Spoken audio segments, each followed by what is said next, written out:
추모의 시간에서 추궁의 시간이 됐다 이렇게 변화가 됨을 이제 느끼게 되는데요. 뭐 윤희근 경찰청장, 이상민 행정안전부 장관에 대한 뭐 경질 요구라든가 또 그분들이 이제 아직까지는 경질되지 않고 사퇴도 하지 않고 그런 것인데 책임론에 대한 공방이 커지고 있습니다. 뭐 한덕수 국무총리에 대한 비판도 나오고 있고요. 그걸 좀 일목요연하게 정리를 해주시죠. 예, 뭐 애도 기간이 끝나긴 했지만 그래도 애도는 계속 돼야 되겠죠. 네. 이제 국수본, 그러니까 거기서 이제 특별수사본부인데 거기서 본격적으로 수사가 시작됐습니다. 그러니까 일단은 진상 규명을 해야 되겠죠. 그래서 어제 6명을 정식 피의자로 입건했습니다. 용산경찰서장, 용산구청장, 용산 거기 소방서장과 네. 서울지방경찰청의 상황관리관, 그리고 용산경찰서의 정보과장과 정보계장에 대해서 피의자로 입건을 했는데요. 아마 이 부분은 이제 형사 책임을 묻기 위한 시작으로 보이고요. 아마 가장 좀 문제가 있었다고 본 용산경찰서장에 대해서는 조만간 영장이 청구가 되지 않을까 이렇게 예측을 합니다. 일단 법적 책임이 있어서 형사 책임은 그렇고요. 그러니까 12구 참사에 있어서 그런 희생자가 발생하게 된 그 부분에 대해서 업무상 이른바 과실치사상 그리고 뭐 직무유기 이런 거에 관한 책임을 추구하는 거죠. 그리고 다음에 이제 지휘 감독자에 대한 정치적 책임을 묻는 그 추궁이 이제 남아 있습니다. 물론 정부 여당 입장에서는 일단 원인 규명부터 하자. 라는 입장인 것 같고 민주당 입장에서는 일단 책임자에 대해서 파면 뭐 이런 조치, 해임 조치를 해야 되는 거 아니냐라는 문제인데요. 네. 일단은 뭐 윤희근 경찰청장은 어찌됐건 경찰의 총책임자로서 책임을 질 수밖에 없는 거고요.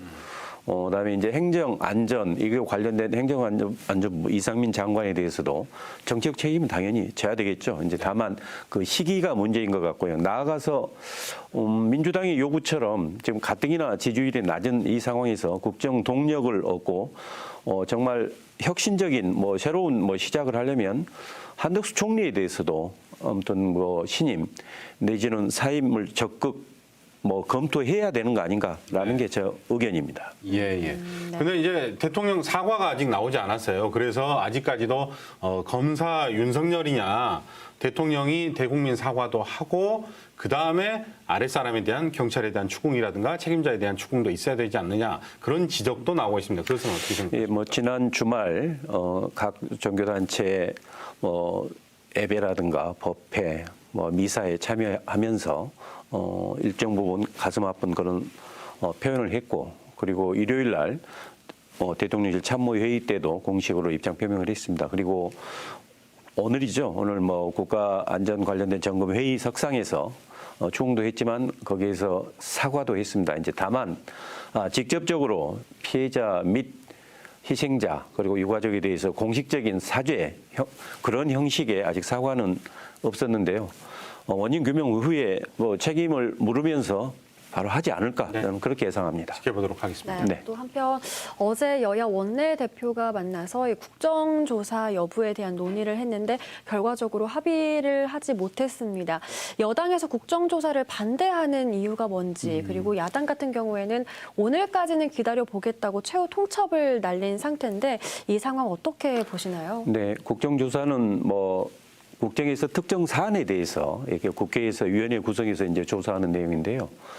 일단 여당에서는 바로 지금 찬성할 리가 없죠. 왜냐하면 국정조사가 개시된다는 것은 전국의 주도권을 이제 어떻게 보면 국회로 가져오는 거고 국회에서 뭐 절대 다수당인 민주당이 사실상 전국 주도권을 행사한다고 봐도 무방하겠죠. 그러니까 전국 주도권을 놓지 않기 위해서는 지금 국정조사를 받아들일 리가 없을 걸로 보입니다. 이제 다만 국정조사는 상황에 따라서는 또 필요할 수도 있습니다. 왜냐하면 국정조사에 나름 의미가 있거든요. 뭐 제도 개선이라든가 여러 가지 뭐 예산 여러 가지 측면에서 해결할 수 있는 방안이니까 그렇지만 국정조사의 한계라는 게 있습니다. 뭐냐면 수사와 달리 강제성, 다음에 준비하는 데 좀 오래 걸리는 이런 문제가 있습니다. 지금은 신속하게 지금 원인 규명을 해야 하니까 아마 특수본에서 하고 있는 게 맞는 걸로 보고요.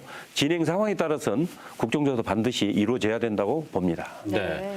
이제 여기에서 국민들이나 또 본방을 사서는 사수님들이 헷갈릴 수 있는 게 특별수사본부라는 게 있고 또 특검을 따로 요구하는 목소리도 있거든요. 이게 차이점이 있는지 또 특검의 가능성이 있는지 그걸 좀 정리를 해 주시죠. 그렇습니다. 가뜩이나 이번 그 현장 초동 대응에 있어서 경찰이 많이 미흡한 부분이 있어서 경찰에 대한 불신 이런 게 있고요. 어떻게 보면 지금 실제 입건한 사람 중에 가장 문제된 부분에 대한 피의자, 뭐 용산경찰서장이라든가 서울지방경찰청 상황관리관이라든가 이게 경찰 신분이잖아요. 그러니까 이른바 셀프 수사인데 얼마나 제대로 할 수 있겠느냐라는 의구심인 거죠. 네. 그래서 제대로 수사 못할 가능성이 있으니까 이 기회에 특검이나 또는 상설특검을 통해서 하자라는 거죠. 뭐 이재명 민주당 대표께서도 지금 논의할 시간이 됐다라고 했는데요. 다만 상설특검이 됐건 여야 합의에 의한 특검법에 의한 특검이 됐건 이건 특검 일단 임명에서부터 다시 준비하고 하는데 아마 최소 한 2달 가까이 이렇게 걸린다고 봐야 되겠죠. 그러면 그 사이에 지금 신속한 수사가 진행돼야 하는 지금 상황이니까 이게 현실적으로는 바로 특검으로 수사를 시작하기에는 좀 어려움이 있습니다. 네. 그러나 지금 우리가 우려하다시피 경찰 자체적으로 수사에서 분명히 미흡하고 또는 국민들이 볼 때 이건 정말 더 조사해야 될 부분이 분명히 나올 겁니다. 이 경우에 대비해서 특검 논의도 여야가 당연히 시작해야 되겠습니다. 그게 맞다고 봅니다. 네, 이 책임을 묻는 것도 중요하고 처벌도 중요하지만 가장 중요한 건 사실 다시는 이런 일이 재발하면 안 된다는 거잖아요. 그러기 위해서는 여러 가지 개선해야 될 것들이 있는데 어떤 것들이 좀 개선이 돼야 될까요? 이번에 이제 1차적으로 그 용산구청이라든가 용산경찰서에서 이게 어떤 제도 뭐 이게 미비해서 뭐 이런 12구 참사가 일어났다 이렇게 보기보다는요 안전불감증이라든가 특히 이번 같은 압사 사고에 대한 대비 자체를 전혀 하지 못했지 않느냐. 네. 저는 그렇게 생각합니다. 만약에 이태원 헬로윈 행사 관련돼서 국회에서나 또는 서울시의회에서 또는 용산구의회에서 어느 누구가 이거 10만 이상 모이니까 밀집 이렇게 과밀에 대한 안전대책 제대로 준비해라라고 지적 사전에 했다면 이런 상황이 안 생겼겠죠. 그런데 물론 우리 국민들은 관할 지자체인 용산구청이나 경찰에서 더더군다나 4시간 전에 신고까지 이루어졌으니까 제대로 대응을 했으면 뭐 이런 일이 없었겠지 하고 정말 예측도 못한 이런 사고인 것 같습니다. 그래도 아무튼 재난관리법에서 행사 주체가 없을 경우라도 이렇게 다수의 군중이 모이는 이런 행사에서는 그 군중 밀집도에 대한 앞으로 철저히 대비를 하고 이런 경우에도 지자체와 경찰에서 이렇게 대응할 수 있게 좀 더 매뉴얼을 좀 재난관리법을 좀 더 보완할 필요는 있다고 생각합니다. 네.